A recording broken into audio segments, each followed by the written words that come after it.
Bismillahirrahmanirrahim. Assalamualaikum warahmatullahi wabarakatuh. Alhamdulillah alladzi jama'ana 'alal huda wat tuqa. Segala puji bagi Allah Jalla Jalaluh yang telah mengumpulkan kita di atas petunjuk dan ketakwaan kepadanya. Kita walaupun tidak saling kenal, walaupun mungkin datang dari berbagai tempat yang berbeda, tapi yang mengumpulkan kita bersama adalah nikmat iman dan Islam itu sendiri. Allahumma salli wa sallim wazid wa barik wa an'im ala sayyidina wa maulana Muhammadin wa ala alihi wa ashabihi ajma'in. Semoga salawat dan salam senantiasa tercurahkan untuk baginda Nabi kita Muhammad alaihi salatu wassalam, keluarga beliau, istri-istri beliau, putra-putri beliau, dan untuk seluruh sahabat Nabi. Semoga Allah meridai kita bersama mereka. Amma ba'd. Yang pertama, ana sangat berterima kasih sekali karena diundang ke tempat ini, bertemu dengan calon-calon pemimpin negeri ini insyaallah, yang akan memberikan manfaat buat umat kelak ke depan. Karena ana masih ingat dengan pesan wali kota Lubuk Linggau. Dia cerita, saat kata dia, Indonesia ini dibikin 20 tahun ke depan, itu anak muda yang sekarang ini yang bakal menjadi pemimpin kelak itu akan dirusak semua, sehingga kelak negeri ini tidak jelas mau dibawa kemana. Namun kalau ternyata mahasiswanya itu peduli sama agamanya, dia mau belajar bagaimana sholat yang benar, dia mau belajar bagaimana berwudu yang benar, bahkan dia mau belajar bagaimana berinteraksi. Berinteraksi itu ada ilmunya, bahkan ada fakultas khusus apa? Tentang komunikasi, tentang apa. Maka kita perlu berbicara tentang bagaimana adab, etika dalam medsos. Apa sih faedahnya medsos? Tadi disebutkan banyak banget. Yang pertama, memudahkan bagi manusia untuk saling berinteraksi di antara mereka. Anak sama orang tuanya bisa tiap hari dia itu ngobrol. Antum pakai apa medsosnya? Facebook? Ada Facebook? WA? Nah, sering WA sama bapak sama ibu? Nggak pernah. Oh, ibu nggak punya. Oh, lebih dekat lagi. Nah, ibu nggak punya WA. Insya Allah. Yang punya WA siapa? Sohibnya, temennya. Berarti sama orang tua tidak ada hubungan lewat medsos, via telepon langsung. Masih orang kuno. Masya Allah. Ini kalau bukan ahlinya yang ngutak-ngatik ini kayak gini. Taib ke antum merasakan nggak manfaat medsos buat menghidupkan silaturahim? Merasakan? Sama orang tua udah pakai medsos? WA, alhamdulillah. Oke, sama orang tua. Dengan keluarga yang lebih besar lagi, sepupu-sepupu, ada punya nggak grup di Facebook, umumnya grup untuk keluarga besar bapak antum? Ada. Masya Allah. Ini nih berarti tahu faedahnya medsos. Tapi ada yang medsos hanya untuk menghabiskan waktu. Dia berinteraksi tidak tahu dengan siapa. Dan dia tidak tahu pula apakah dia dapat pahala dari interaksi yang dia lakukan di dunia itu. Jadi kalau bicara manfaat, jelas ada manfaatnya. Dan terbukti bermanfaat. ada tali-tali silaturahim yang terputus baru nyambung ketika ada medsos. Ternyata aku punya saudara di tengah-tengah hutan Kalimantan. Tahu dari mana kau? Lewat medsos. Nama sama nama kakekku. Oh, berarti kita ini sepupu, betul. Kemudian kita lihat sarana menuntut ilmu lebih mudah. Apalagi ada memang medsos yang dipergunakan untuk sharing ilmu. Kita alhamdulillah dapat manfaat. Bahkan anak kadang-kala buka Facebook anak, dapat hal-hal baru yang bermanfaat. Hal-hal baru yang bermanfaat itu karena sohib-sohibnya bermanfaat. Kalau antum di medsos itu temannya nggak bermanfaat, yang akan di-share itu kira-kira apa? Apa ilmu? Apa sesuatu yang bermanfaat? Enggak. Jadi mungkin hal-hal yang negatif yang akan di-share sama dia. Tapi Anda rasakan manfaat dari medsos itu sendiri. Namun kalau bicara dampak negatif dari medsos, banyaklah. Ada anak-anak yang kuper, kurang pergaulan. Jadi dia sohib di dunia nyata sedikit, tapi sohib di dunia maya banyak. Di antaranya maya itu sendiri. Itu jadi sohib dia nggak tahu, banyak dia punya sohib. Kemudian di antara dampak negatif medsos kita lihat orang-orang menghabiskan waktu terlalu banyak di medsos. Antum kadang-kala lihat ada di HP itu tentang kuota lebih banyak dipakai apa atau baterai. Antum kadang-kala di setting di pengaturan situ ada untuk melihat baterai ini lebih banyak digunakan untuk apa. Coba antum lihat sekali-kali. Paling banyak paling atas itu apa biasanya? Nah, baca Quran. Paling atas Jadi paling banyak baterai habis 30% buat baca Quran. Masya Allah. Baru yang lainnya buat yang lain. Tapi ternyata kenyataannya yang paling atas biasanya medsos. Kalau nggak WA, Facebook. Kalau nggak Facebook, Instagram. Yang lainnya, Twitter atau macam-macam. Itulah dampak negatif dari medsos. Dan medsos ini tidak menciptakan kepribadian yang kokoh sebenarnya. Ada sebagian orang yang gara-gara medsos bunuh diri. Kenapa? Karena dibully. Dia sakit hati karena dibully. Subhanallah. Yang bully dia siapa? Nggak tahu siapa. Manusia di dalam dunia maya yang jadi sohib-sohibnya membuli dia. Akhirnya diri dia menjadi rapuh. Dan bunuh diri. Na'udzubillah min dzalik. Bahkan yang terakhir terjadi, ada bunuh diri live. Live Facebook. Sampai gila-gilaan. Tunggu bentar. Anak kok kayaknya kelilipan. Tentang kelilipan.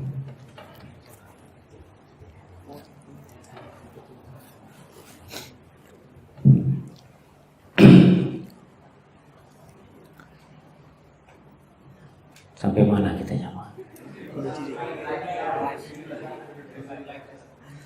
Bunuh diri live. Na'udzubillah min dzalik. Itu termasuk sesuatu yang berbahaya dari medsos. Ada orang yang melakukan tindakan-tindakan dosa, bukan hanya malaikat yang mengabadikan, dia pun ikut mengabadikan dosa. Biasanya orang dosa itu tidak ingin diketahui orang lain. Tapi dengan adanya medsos, sebagian orang ingin menunjukkan dosa-dosanya via medsos. Tapi ahibati fillah, Ana baca katanya yang udah pakai Facebook itu hampir 1 miliar lebih. Betul. Tiap hari surat yang berputar lewat WA itu dikatakan 30 juta surat. Orang kirim surat via WA, Insya Allah. Antum kalau tahu kita generasi kuno ya dulu ya. Kirim surat itu mungkin setahun 2 kali sama orang tua, sama keluarga. Sekarang antum bisa kirim surat sama orang tua sehari berulang kali. Ibu gimana kabarnya bu? Sehat? Insya Allah. Nanti bapak gimana kabarnya? Siang lagi ngapain bu? Terus malam terus kirim surat. Itu manfaat. Tapi ada adab yang harus ditempuh. Bagaimana memanfaatkan medsos ini, bagaimana adab-adab itu terjaga. Karena kadangkala ada cinta lama bersemi kembali. Gara-gara medsos. Sampai ada orang yang cerai dengan suaminya karena dia berjumpa dengan pacar lamanya. Di mana? Di medsos. Kenapa dia melakukan hal itu tadi? Adabnya tidak dijaga. Oke, kalau kita bicara adab, yang pertama, berusaha meraih ridha Allah. Apa saja medianya. Kenapa kita berusaha meraih ridha Allah? Karena kita diciptakan bukan untuk tinggal di muka bumi ini. Untuk umur berapa? 19, Masya Allah. Rencana berapa tahun hidup di sini? Rencana antum kepingin gitu ya. Kepingin 100 tahun? Jadi kakek-kakek yang udah buku itu kepingin? Terlalu tua ya? Nggak gini. Ditawarin 100 tahun terlalu tua gitu. Jadi maunya sampai umur berapa hidup di sini kira-kira? Kira-kira nih kalau ada penawaran proposal ya. Iya, proposal ditawarin, bapak mau hidup sampai tahun berapa kira-kira Pak? Antum milih sampai tahun berapa? Sampai umur berapa kira-kira? 70? Keinginan kita. Keinginan antum tadi ngomong 100 terlalu tua. Kira-kira berapa? Antum lihat umur berapa sih orang itu masih sehat? Jadi 50 tahun mau mati antum. Nah, tapi kita lihat sendiri. Orang kalau sudah umur 70 tua renta. Kadang kalau sudah mulai nyusahkan keluarganya, nyusahkan anaknya, dan Rasul sallallahu alaihi wasallam berlindung kepada Allah, wa a'udzubika an urda ila ardhil umur. Aku berlindung kepadamu jangan sampai dibalikkan kepada umur yang rendah, yang pikun, yang nggak ngerti apa-apa. Oke, 70 tahun cukup? Cukup insyaallah. Baik, anak kasih hadiah. Masyaallah. Fadhil. Antum lihat di jamaah orangnya yang mau 70 tahun ya. Tapi kalau hanya untuk 70 tahun, berarti antum butuh persiapan nggak terlalu banyak. Nggak terlalu banyak. Tapi orang hidup di kuburan berapa tahun? Fir'aun itu hidup di muka bumi, dikatakan umurnya hanya sampai 98 atau 100 tahun. Dan dia di kuburannya itu sudah lebih 3000 tahun. Berarti dia hanya menikmati dunia ini 100 tahun. Sisanya di kuburan. Nggak ada yang dibawa. Kecuali amal kebajikan dia. Antum yang nanti mungkin akan jadi dokter di farmasi atau di yang lainnya, akan jadi profesor. Orang jadi profesor itu rata-rata di atas umur 40 tahun. Setelah itu umur 65, 70 mungkin pensiun dan mati. Dibawa kemana profesornya? Ditinggal. Apa dibawa ke dalam kuburan? Maka adab pertama ketika kita menggunakan medsos, mencari ridha Allah Subhanahu wa taala. Cari ridha. Allah mengatakan wa ma khalaqtul jinna wal insa illa liya'budun. Tidaklah aku menciptakan bangsa jin dan manusia kecuali untuk beribadah. Dan tadi kita ini bukan penduduk bumi. Kita ini makhluk asing di bumi. Karena kita penduduk mana aja, Pak? Penduduk surga. Bapak kita tuh Adam di surga, bukan di sini ditaruh. Beliau diturunkan dari surga, diasingkan. Kita ini di pengasingan berarti. Diasingkan dari surga ke muka bumi ini, dan ada kesempatan untuk balik. Ada kesempatan untuk balik. Bagi orang yang mencari ridha Allah Subhanahu wa taala. Maka tatkala antum daftar medsos, mungkin nanti ke depan ya, karena yang bikin ini orang-orang non-muslim kebanyakan medsos. Mungkin bisa ditambah nanti kalau ada di antara antum yang bikin medsos sendiri, ketika daftar dikasih di bawahnya itu tulisan niat apa. Jadi niatnya itu mau ngapain? Dan itu tertulis sebenarnya oleh malaikat Allah, walaupun tidak tertulis di sana. Kita kadang-kala mau buka rekening atau macam-macam, ditanya mau bikin apa rekening ini. Begitu pula tatkala kita mendaftar di medsos, kita perlu pasang niat ini, innamal a'malu binniyat. Yang kedua, semua yang ditulis itu adalah amanat dan tanggung jawab. Semua yang ditulis amanat dan tanggung jawab. Tidak ada satupun ucapan kecuali ada malaikat yang mencatat. Sekarang antum nyatat sendiri. Antum nyatat sendiri. Ma yalfidhu min qawlin illa ladaihi raqibun atid. Tidak ada satupun yang keluar dari lisan kecuali di situ ada malaikat yang mengawasi dan mencatat. Sekarang antum sudah mencatat sendiri. Yang bakal antum bawa nanti ke hari kiamat, yang akan ada di timbangan antum, itu udah antum catat. Pada suatu hari antum tulis temennya, hei kau bodoh. Umpamanya dia menulis itu akan jadi apa? Ini catatanmu sendiri. Bukan malaikat lagi yang nyatet, tapi dirimu sendiri yang mencatat. Maka Allah akan mencukupkan manusia itu sebagai saksi atas apa yang dia perbuat. Maka kalau antum sudah tahu ini amanah, ini akan dimintai pertanggungjawabannya, antum harus milih apa yang mau antum tulis. Kalau kita lihat ada 3 model tulisan. Satu bermanfaat, yang kedua tidak bermanfaat, tapi tidak berbahaya. Yang ketiga berbahaya. Artinya yang di tengah-tengah ini hal-hal mubah yang tidak membawa manfaat dan tidak membahayakan orang lain. Maka antum silahkan lihat, antum mau nulis yang mana. Kalau antum mau nulis yang bermanfaat, ya jangan sembarangan menulis. Apalagi kalau urusan agama, hati-hati. Karena sering terjadi share broadcastan itu, Masya Allah. Dapat broadcast dari teman tanpa cross check kebenarannya, langsung dia sebar. Kemarin rame masalah penculikan anak, dan semua pada nge-share, apalagi ibu-ibu, dengan harapan dia sebagai orang pertama yang memberikan manfaat buat orang lain. Karena orang yang paling dicintai Allah adalah orang yang paling bermanfaat buat orang lain. Setelah 2-3 hari ternyata semuanya hoax. Dan hoax sama. Ana baru datang dari Banten, dari Cilegon sana. Itu Kapolseknya cerita ketika dia dikasih kesempatan untuk memberikan sambutan, dia ngomong ada 5 kasus sudah di mana yang tertangkap. Semuanya 3 orang ini orang gila.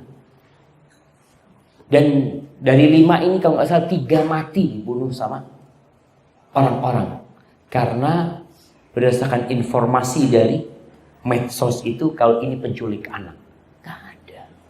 Dia katakan sampai hari ini tidak ada satupun laporan yang resmi yang masuk. Nggak ada. Berarti semuanya hoax. Ada pengalihan isu kata Kapolsek, ya mungkin urusan politik, pengalihan isu macam-macam. Tapi semuanya hoax, Ustaz, nggak ada. Bagaimana kita yang sudah menyebarkan? Kita termasuk menebarkan ketakutan di masyarakat. Ibu yang biasanya anaknya pulang sekolah, anak punya anak nih, sekolahnya deket, mungkin 100 meter. Dan di dalam gang juga. Alhamdulillah di gang itu semua pada kenal. Itu setelah berita tentang penculikan anak, dia takut pulang sendirian. Minta dijemput sama bapaknya. Kerjaan kayak bapaknya. Bapaknya akhirnya harus jemput. Gara-gara apa? Medsos. Maka antum jangan sampai ikut menyebarkan hal itu. Tanggung jawab. Antum lihat benar apa enggak. Kalau menyebarkan sebuah hadis hadis Nabi Rasulullah SAW bersabda untuk sebarkan. Lalu di akhir ditulis yang menyebarkan hadis ini kepada 10 orang, insya Allah. Kita kan langsung Masya Allah, langsung akan rizkinya dibuka. Kita akan sebarkan. Dapat setahun kita belajar, ternyata yang kau sebarkan itu hadis palsu. Tapi udah setahun berputar itu dari kamarnya orang ke kamarnya orang, kemana lagi, baru nanti sampai kita lagi. Ya Allah, ini dulu yang Anda sebarkan 1 tahun yang lalu. Sekarang balik ke dia. Dan itu terjadi. Maka antum hati-hati. Kemudian jadilah seperti lebah. Kau jadi seperti lebah. Medsos ini kan banyak. Teman-teman antum juga banyak. Lebah itu tidak akan mengambil sesuatu kecuali yang baik. Dan lebah itu memberikan yang baik pula. Masa kita kalah sama lebah? Lebah itu dia berangkat cari bunga-bunga. Dia nggak akan ke kotoran. Itu nggak akan ketemu lebah itu di kotoran. Nggak ada. Yang di kotoran itu lalat. Dan yang diberikan lalat itu cari yang kotor dan memberi kepada manusia yang kotor pula. Bakteri dan macam-macam. Tapi antum jadilah seperti lebah. Antum berikan yang manis-manis buat orang dan antum ambil dari bunga-bunga. Dan lebah itu di antara bunga-bunga pun dia milih. Masa kita nggak bisa milih? Lebah nggak dikasih akal. Kita dikasih akal. Tapi tentunya kadangkala kita benar nggak tahu mana yang baik dan yang buruk. Kenapa kok nggak tahu? Nggak pernah belajar kita. Kita nggak tahu. Oh ternyata ini nggak benar. Setelah belajar baru dia paham. Kemudian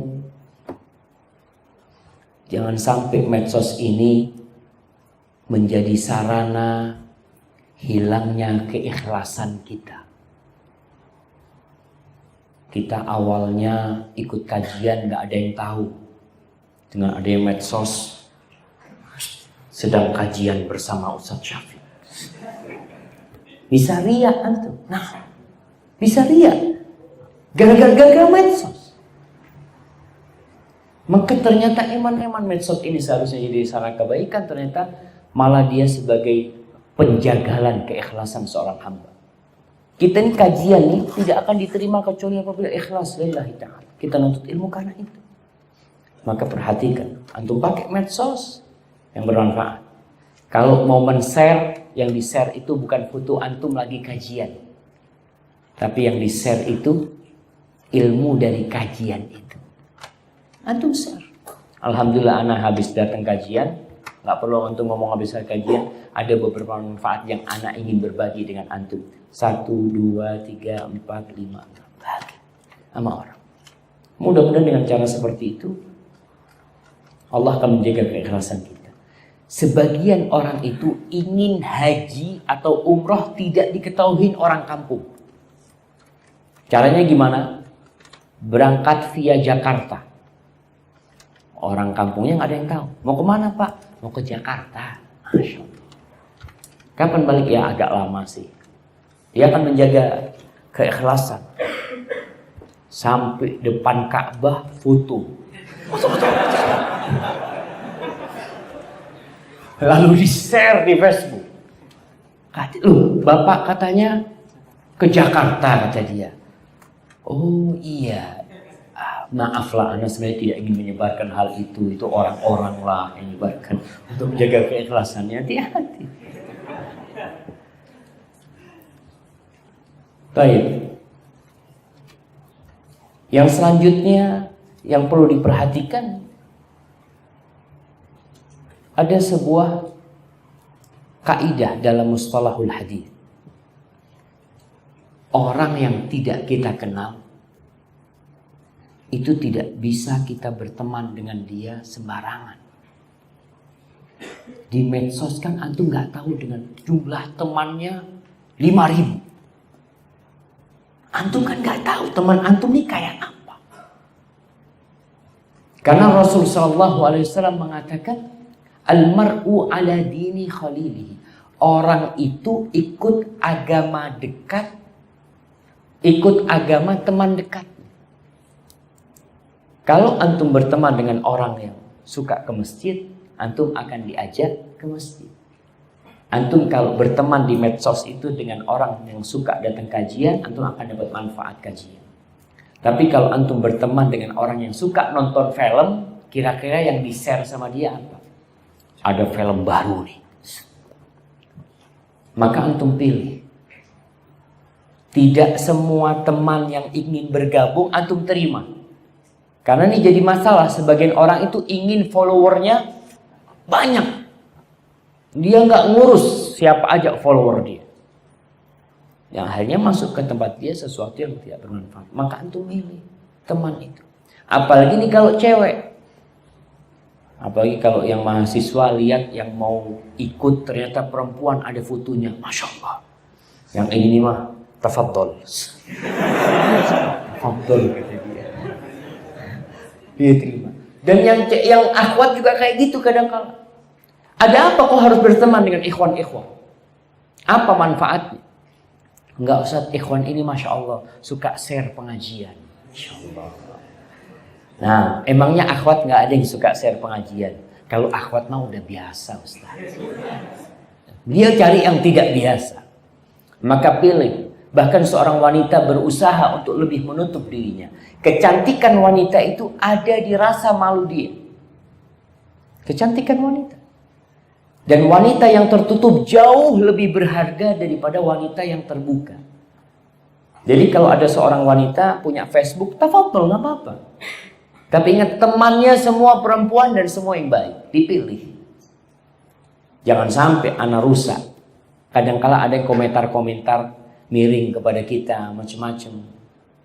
Akhirnya kita sini jadi tidak nyaman. Jadi antum usahakan memilah dan memilih teman dengan baik.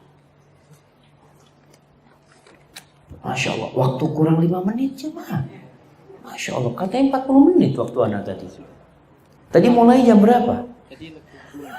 Nah, dia ambil waktu anak 10 menit sekarang. Masya Allah. Nah, tadi jam 4 lewat 10 kan anak mulai? Nah, berarti jam berapa anak berhenti?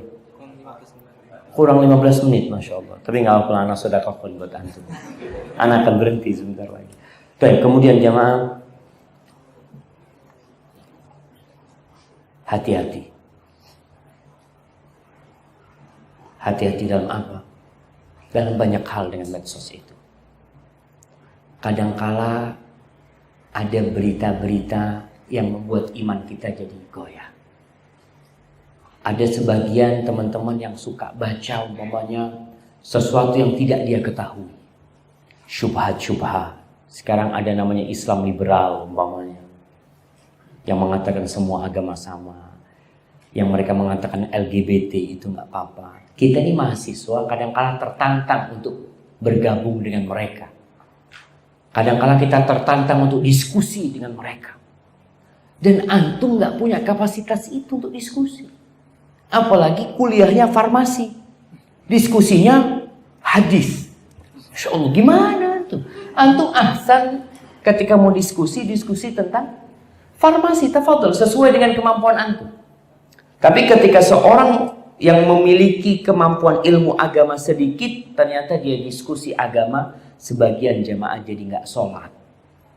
Ada seorang ibu cerita, Ustaz, anak-anak Ustaz nggak percaya kalau Quran itu firman Allah. Nggak percaya. Gara-gara apa? Gara-gara medsos. Kerjanya buka medsos, dia cari. Maka hati-hati. Kemudian hati-hati dari mencuri omongan orang dan menisbatkan kepada diri kita. Kadang-kala ada artikel bagus, Kopas, by Joko, padahal bukan dia. Itu termasuk penipuan. Rasul sallallahu alaihi wasallam mengatakan, man tashabba'a bima la yu'ta kalabisi thawbai zur. Orang yang menunjukkan dirinya melakukan sesuatu padahal bukan dia yang melakukan, maka dia seperti orang yang pakai dua pakaian kepalsuan. Dia memalukan. Memalukan ketika seorang melakukan hal itu. Maka antum jangan sampai mencuri. Kalau memang antum menukil, katakan kopas. Kalau antum tidak ingin menyebutkan dari mana menukil, antum katakan kopas. Dan yang terakhir, jangan sampai medsos ini membuat interaksi kita yang nyata akhirnya berkurang. Kita biasa berkunjung ke rumah paman, ke rumah sepupu, ke rumah bibi, datang. Gara-gara medsos nggak pernah lagi berkunjung. Berkunjungnya lewat tadi medsos aja. Tetap kau datengin mereka. Temannya sakit, dia berkunjung lewat medsos. La ba'sa tahurun insyaallah. Mudah-mudahan tidak apa-apa. Alhamdulillah anak dapat pahala membesuk orang sakit. Pahala apa? Nah, pahala yang dikatakan membesuk orang sakit, kau datang ke sana, dilihat, dipegang, ya Allah mudah-mudahan sembuh saya. Medsos alhamdulillah paling tidak antum sudah bisa mendoakan dia sebelum datang. Tapi bukan berarti antum sudah nggak datang sama dia. Hadza wallahu a'lam bishawab jemaah. Kita mungkin masuk ke sesi tanya jawab. Tafadhal mungkin kalau ada yang ingin ditanyakan. Sallallahu ala nabiyyi Muhammad wa ala alihi wasallam. Mungkin sistemnya begini saja. Kalau yang Iwan langsung aja angkat tangan biar lebih apa namanya terbuka, dan yang awal dikumpulkan ke pertanyaan-pertanyaan dikumpulkan ke panitia. Mungkin saya satu dulu saja. Fadhal. Oh ya Mas. Ya. Mic-nya cuma satu. Iya. Masya Allah. Fadhal yang keras, yang berdiri, yang tanya berdiri jamaah. Dalam penggunaan sosial media dapat menyebabkan dampak negatif. Dan bagaimana cara agar tidak terpengaruh oleh dampak negatif tersebut, akan tapi tidak meninggalkan sosial media. Nah, Masya Allah. Iya, pertanyaan yang bagus. Kita ingin dapat manfaatnya, tapi tidak ingin terkena bahayanya. Medsos itu pisau bermata dua. Ya tadi yang kita bicarakan. Pertama niat. Antum niatnya daftar Facebook itu apa? Antum punya Facebook? Niatnya apa? Kita tanya sekarang cuma.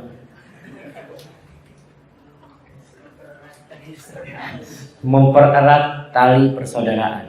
Baik, sekarang temennya berapa? Kurang tahu, Insya Allah. Oke. Kadang-kala kita lihat, kita tujuannya mempererat tali persaudaraan dengan siapa? Pertama, kalau dengan kerabat, masuk silaturahim. Artinya, Ana Inusa dari Banyuwangi. Dari mana tuh? Dari Jember. Ana punya sepupu itu ada yang di Jakarta, ada yang di Malaysia, ada bahkan yang sekolah di Amerika. Ana ingin mempererat. Ini tujuan yang baik, sudah niatnya udah benar. Tapi kalau kita bicara saudara, ada saudara se-Islam, ada saudara sedarah. Antum udah baik niatnya. Alhamdulillah. Yang kedua sekarang supaya selamat dari bahaya medsos itu, khususkan waktu. Antum mau menjalin hubungan ini dalam sehari berapa jam? Cukup 2 jam? Cukup 2 jam jemaah orang buka Facebook? Hah? Terlalu banyak? Alhamdulillah terlalu banyak. Cukuplah antum setengah jam dalam sehari. Buka. Antum khususkan waktu. Ana mau buka Facebook habis asar. Setelah zikir pagi sore selesai. Di sini seorang membuat konsekuensi dengan dirinya. Dia mengatakan, aku mau buka Facebook atau apa aja setelah sholat asar, setelah baca zikir pagi sore. Atau aku akan buka setelah 1 juz setoran Quranku selesai. Sehingga dia akan dapat manfaat dari medsos sendiri, tapi agama dia juga tetap baik. Kemudian yang ketiga, ketika kita ingin dapat manfaat dari medsos itu sendiri, ya Antum pilih konten kalau mau disebarkan di sana. Ana lihat medsos ini sebenarnya mengurangi orang. Dulu orang ingin mengeluarkan mengungkapkan isi hatinya dulu via pilot di tembok-tembok tulis. Sekarang sama temboknya, tapi temboknya adanya di medsos. Maka antum pilih di sana. Insya Allah dengan cara seperti itu, yang pertama kita niat apa, kemudian kita mengkhususkan waktu, terus yang ketiga apa konten yang antum akan tulis atau antum akan baca dan memilih teman-teman, insya Allah antum akan dapat manfaat dari medsos itu sendiri. Tapi yang jelas, kalau orang kuliah di UNEJ nggak punya Facebook, kira-kira bahaya nggak hidup dia? Aman nggak? Berarti medsos ini bukan kebutuhan. Kalau kebutuhan itu ada primer, ada sekunder. Ini termasuk kebutuhan yang apa? Sekunder pun enggak juga kayaknya. Nah, kadang-kala hanya untuk menghabiskan waktu. Kebanyakan anak-anak muda yang di Facebook itu bukan kebutuhan, tapi sudah bagian dari hidupnya. Artinya dia lebih baik beli kuota daripada beli makan malam. Anak nggak apa-apa nggak makan malam, tapi kuota ini harus ada nih. Barakallahu fiikum. Iya, fadhil. Oke, nggak apa-apa dibacakan. Tunggu jamaah. Ada yang mungkin berkaitan sama akhwatnya. Ini ada pertanyaan Ustaz. Assalamualaikum warahmatullahi wabarakatuh. Waalaikumsalam warahmatullahi wabarakatuh. Mau tanya Ustaz, apa hukumnya jika ada orang laki-laki dan perempuan berkenalan atau bertaruh lewat media sosial dan kemudian mereka dekat sampai menjalani hubungan atau lebih-lebih bisa ke pelaminan? Terima kasih. Masya Allah. Iya. Ini pertanyaan yang sungguh bagus ya. Mungkin tadi tidak diingatkan masalah adab memandang. Dalam Islam itu ternyata memandang itu diatur. Allah mengatakan wa qul lil mu'minin yaghuddu min absarihim. Katakan kepada orang-orang beriman, hendaklah mereka menundukkan pandangan mereka. Dan katakan wa qul lil mu'minat, katakan kepada wanita-wanita mukminat agar menundukkan pandangan mereka. Bagaimana menjalankan perintah Allah ini dalam dunia medsos yang tadi akhirnya kenalan ya. Ini perempuan kenal sama ikhwan. Dari mana kenalnya? Karena dia taruh gambarnya, dia taruh fotonya di sini. Si akhwat juga pasang fotonya. Bagaimana kiranya kita akan menundukkan pandangan? Kalau ada orangnya, anak ngelihat dia umpamanya, anak ngelihat lama-lama kan malu juga. Kau kenapa ngeliatin aku? Tapi kalau di medsos sambil tiduran dilihat, masya Allah, fotonya masya Allah. Nah terus-terusan antum akan lihat. Makanya akhwat pertama jangan suka. Kalau bisa jangan disebar sama sekali foto dia di sana. Dan foto ini nanti kadang-kala akan membuahkan penyesalan. Nanti di akhir. Kok dia bisa menyesal? Umpamanya ya terlalu banyak foto-foto dia di medsos yang tidak bisa kemudian dia hapus ketika dia taubat. Dan kita tahu apa sih manfaat foto? Kecuali untuk menunjukkan eksistensi diri kita. Dulu orang mau jadi artis itu susah. Sekarang ada artis medsos. Nah, setiap kemana-mana dia foto. Lagi mau makan, foto. Lagi makan. Ya, ngapain sih kau foto? Kau sudah makan, bismillah. Orang lain nggak tahu, nggak masalah. Terus bagaimana kalau tadi terjadi ta'aruf? Kembali kepada tujuan. Kau tujuannya kenal dia itu apa? Kalau sudah niatnya nggak benar, maka hubungannya nanti akhirnya nggak benar semua. Tapi kalau niatnya Ustaz, ana memang ingin menikah, ingin mencari seorang pasangan. Apakah medsos bisa mengenalkan antum kepada pasangan hidup antum yang sesuai dengan syar'i? Mungkin aja orang mengatakan bisa, tapi tetap harus ke dunia nyata nantinya antum mengetahui dia. Maka hati-hati karena terus terang ada wanita-wanita yang diperkosa lewat medsos.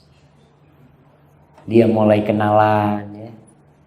Kemudian saling hubungan lalu janjian ketemu. Na'udzubillah. Maka kalau dikatakan dia mau kenalan untuk menikah, ya fadhol, katakan kepada dia, fadhol kau ke orang tuaku nanti. Tapi kalau kepingin ketemu, nanti kita ketemu di mana? Ketemu di Masjid Unaj. Awalnya di Masjid Unaj. Terus kayaknya nggak enak di sini ya dilihat orang ini. Ketemu di mana akhirnya? Di tempat yang lainnya yang berbahaya. Maka hati-hati. Kita boleh dalam artian seorang wanita itu, ya kalau dikatakan boleh nggak dia berbicara dengan seorang lelaki? Boleh kalau ada perlunya dan tidak berduaan. Dan medsos ini kadangkala bisa dikatakan khalwat maya. Artinya berduaan lewat alam maya. Dan akhirnya sama setannya itu akan, kau bisa nggak kirim fotomu? Ya aku kirim foto. Aku juga minta foto. Na'udzubillah sudah jemaahnya. Anda kalau lihat maka berhati-hati. Kalau memang seorang akhwat sudah mendapatkan ikhwan yang ingin kenal dia, tafadhol. Kalau ingin kenal aku lewat fulan. Fulan itu kakakku mamanya atau saudaraku. Nanti setelah itu kau tafadhol minta aku. Hadza wallahu a'lam bissawab. Nah. Bisa menyebutkan nama setelah beberapa silakan.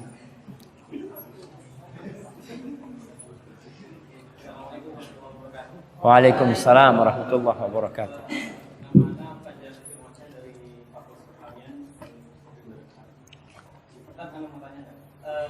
Di era sosmed sekarang kan banyak hal yang bisa kita share di sosmed, termasuk kajian sunnah atau artikel sunnah. Nah, terkadang ada beberapa saudara-saudara kita yang mungkin kurang berkenan dengan dakwah sunnah, akhirnya memberikan statement buruk tentang dia membuli, mencap, oh itu dakwah nabi macam-macam. Nah, akhirnya kita terjerumus pada dua hal. Kita ketika mendakwai bisa sebagai jalan untuk jadi ya, tapi bisa juga aja menjadi debat kusir. Nah, kita menyikapi hal tersebut begini. Masya Allah. Barakallahu fikum. Iya, menarik sekali jemaah. Dengan adanya medsos, dakwah itu terbuka. Dengan adanya medsos, semua orang bisa berdakwah di sana. Bahkan kadang-kala disebutkan kita nih men-share tentang kajian-kajian yang bermanfaat. Tapi ternyata malah ada yang menuduh kajian itu sebagai kajian aliran sesat, aliran keras, macam-macam, teroris, wahabi. Itu terjadi. Bagaimana kita menyikapi hal itu? Tatkala kita sebagai orang yang men-share kajian tersebut. Apakah kita diam saja atau kita malah debat kusir sama mereka? Tadi Ana sampaikan, kapasitas kita itu sampai mana? Ada yang kita memiliki ilmu. Kayaknya kita mungkin fulan nggak ngerti tentang dakwah ini. Perlu diskusi. Usahakan diskusi tidak dipublish. Kalau diskusi tidak dipublish, kita japri sama dia. Kita via email dia, kita kirim ke dia. Afwan, kau dapat dari mana? Dengan adab yang santun kita katakan kepada dia. Kalau memang kita ingin mendakwain dia. Kalau tidak, terjadi debat kusir nantinya. Kita nggak punya ilmu untuk berdakwah, bahkan sebagian memperburuk citra dakwah itu sendiri, citra Islam.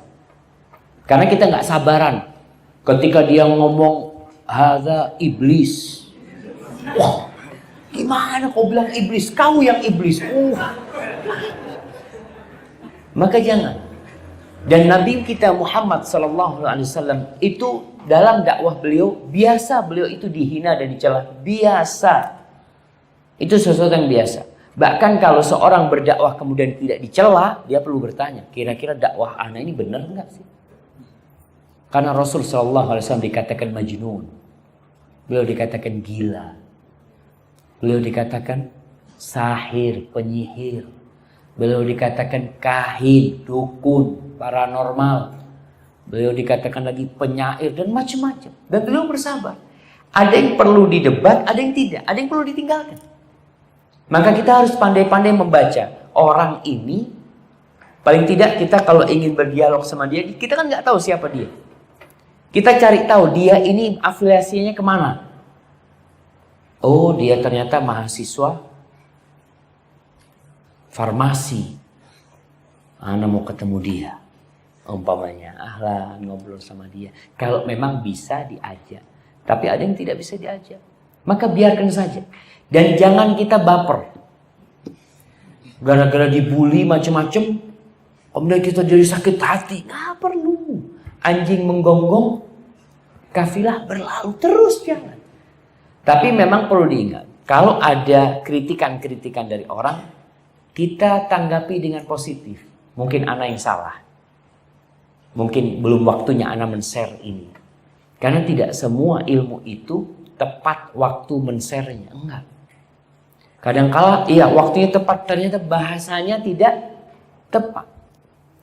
Makanya kita harus pandai-pandai juga memilih dan memilah yang mana yang perlu di-share nih. Oh ini nih penting nih untuk di-share sama mereka. Dan manusia ini tingkatan agamanya beda-beda.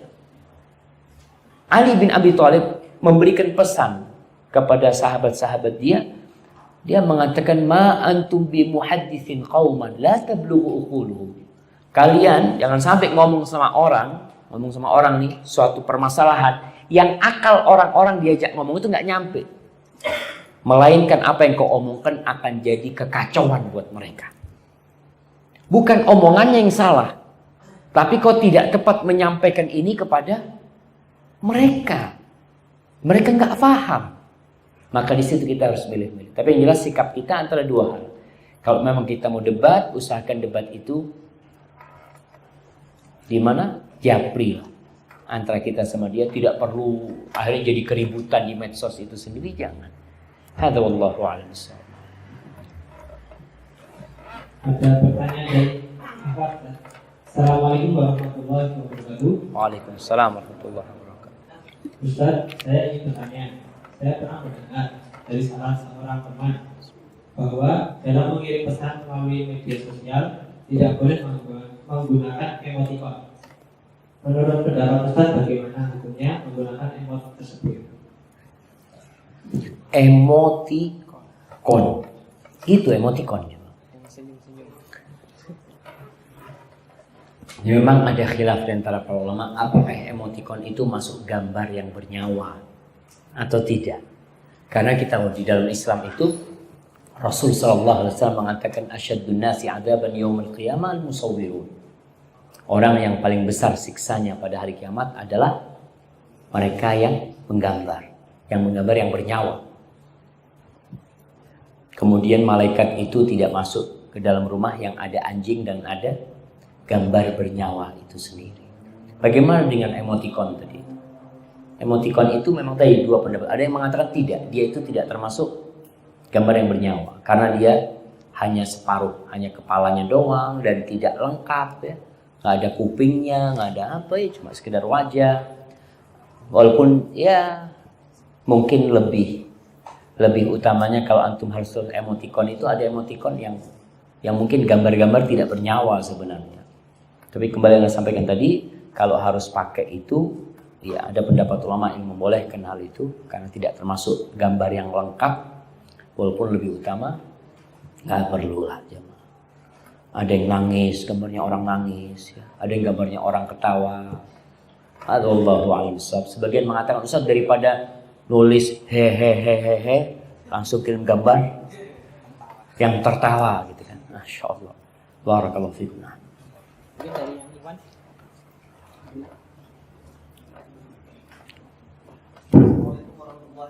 Waalaikumsalam warahmatullahi wabarakatuh.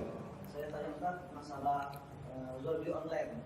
Itu kan barangnya kan masih abstrak. Bagaimana hukum jual beli online yang kita lakukan melalui media sosial? Terima kasih. Assalamualaikum. Waalaikumsalam warahmatullahi wabarakatuh. Kita nomornya sama rumah. Insyaallah mau kirim apa antum ke rumah Anda? Baik, barakallahu fikum. Iya, pertanyaan yang menarik sekali karena memang dunia maya ini dan medsos ini bisa menjadi ajang untuk mencari rizki. Bisa untuk orang jual beli, ya, macam-macam. Ana sebenarnya bukan ahlinya untuk jawab tentang dagang atau jual beli online. Tapi yang ana pahami, ada beberapa yang perlu diperhatikan jual beli online ini. Yang pertama, barang itu milik siapa yang kau jual? Milikmu atau milik orang? Kan kadangkala kita jualan sesuatu yang tidak kita miliki. Ana mau jualan HP. Padahal kita nggak memiliki HP itu. Ketika orang itu bayar, baru kita carikan barangnya.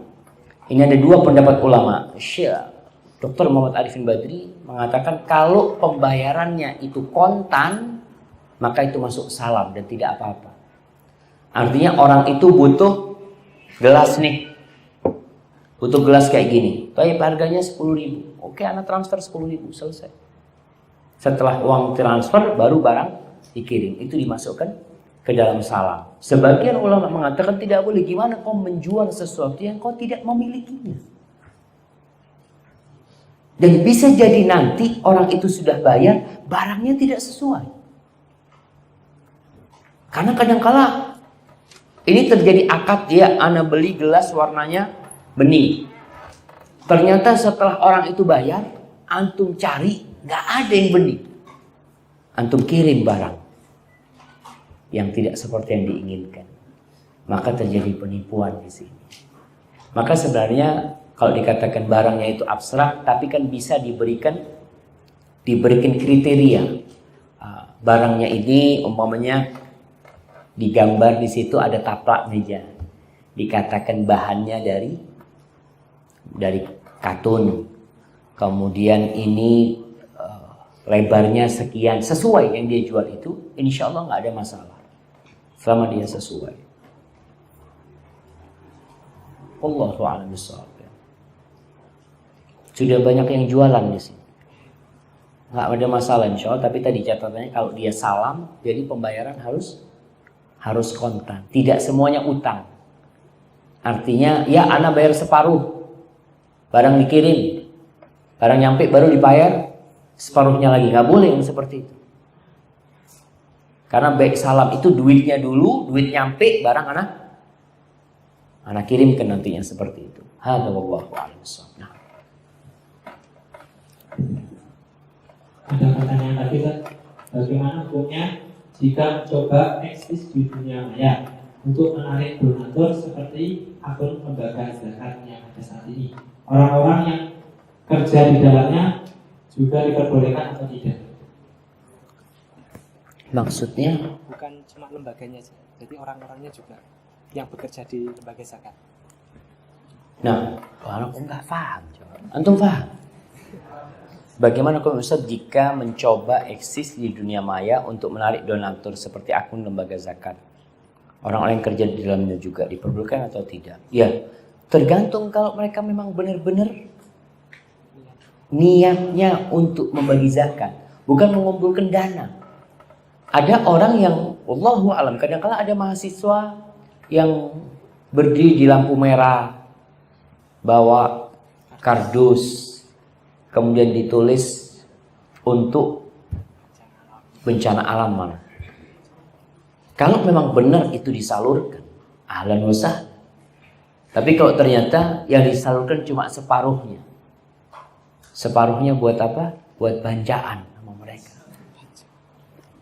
Maka kalau sekarang dia mengatakan mencoba eksis di dunia maya, membuat lembaga amil zakat atau apa, dan benar dia melakukan itu untuk menarik orang kaya, untuk mempermudah orang kaya, dan kita juga menyalurkan sesuai dengan yang disyariatkan oleh Allah Jalla Jalaluhu, ahlan wa sahlan. Dan itu tidak ada masalah. Tapi kalau tidak, hati-hati, karena duitnya umat ini panas, ya, panas duitnya umat ini. Antum jangan sampai memperkaya diri pakai duitnya orang. Orang niat bantu, ternyata antum makan. Alhamdulillah min dzalik. Insyaallah, ana lihat kalau sudah mulai AC-nya kayaknya. Ya, mungkin pertanyaan terakhir dari Iwan.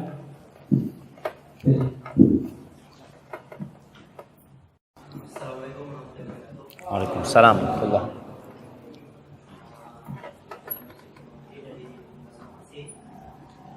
Saya ingin bertanya Ustaz, mengenai masalah informasi yang ada di sosmed. Jadi kalau misalnya seorang itu awam, dia kurang tahu mengenai masalah agama, kemudian dia menentukan suatu bacaan yang sebenarnya itu di dalamnya bacaan isinya itu milik orang-orang alias contohnya kayak Ahmadiyah dan semacamnya. Nah, cara mengatasi orang tersebut seperti apa? Terima kasih. Subhanallah ya. Iya, ini tadi salah satu dampak negatif medsos. Artinya orang awam ini kadang-kala dapat sharingan, dapat kiriman sesuatu yang dia nggak tahu kalau ini ternyata punya Ahmadiyah umpamanya, aliran sesat. Dia nggak paham bagaimana. Sekarang yang ditanyakan itu bagaimana kita menyikapi dia atau bagaimana dia sebagai orang awam itu. Bagaimana dia Sebagai orang awam tadi. Baik, kembali tadi yang kita bicarakan. Bahwasanya dalam beragama kita disuruh pilih teman. Guru pun kita disuruh memilih, tidak sembarangan.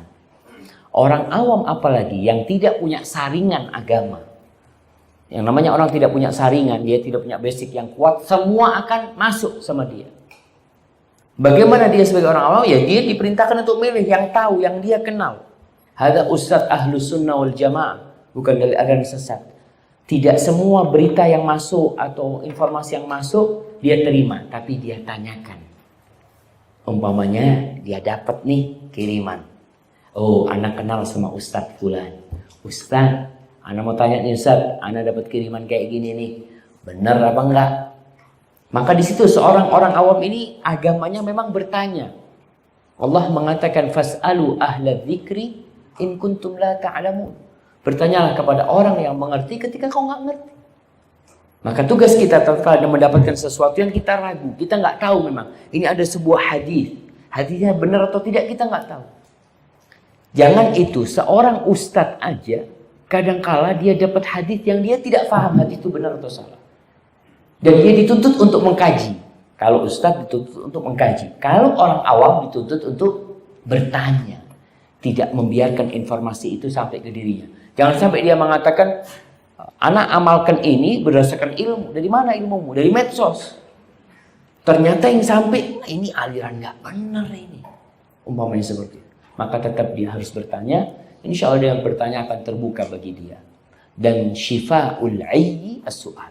Kata Nabi SAW, obat untuk orang yang sakit, itu yang nggak ngerti, itu adalah bertanya. Hadza wallahu a'lam bissawab. Nah.